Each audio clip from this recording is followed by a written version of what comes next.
Humantong sa Grian ang tangkang putulin ng higit 100 puno sa Bataan para lamang po sa isang housing project. Ang ilang residente, niyakap ang mga puno para hindi ito putulin. Nasa frontline na balitang yan, Dave Abuel, exclusive.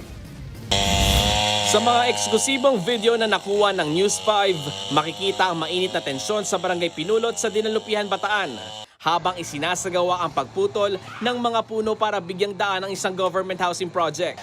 Tinangkang pigilan ng ilang nagpakilalang residente ang operasyon.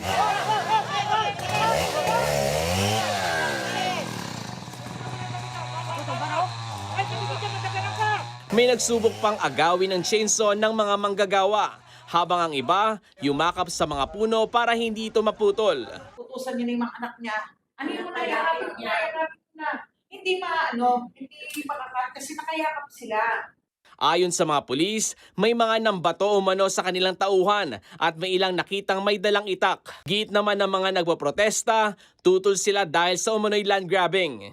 Pero ayon sa LGU, walang naipakitang dokumentong magpapatunay na pagmamayari ng naturang grupo ang lupain.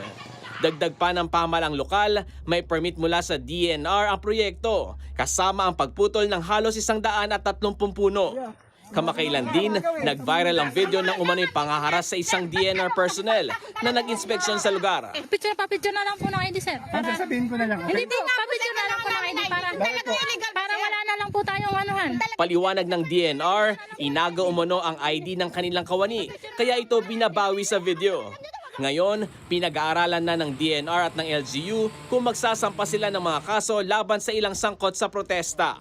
Nagbabalita mula sa Frontline, Dave Abuel, News 5. Mga kapatid, Ed Lingaw po, maging maalam at may pakialam sa mga napapanahong balita sa ating bansa. Para sa mas malilimang pagtalakay at paghimay sa mga issue at headlines, mag-follow at mag-subscribe sa social media pages ng News 5.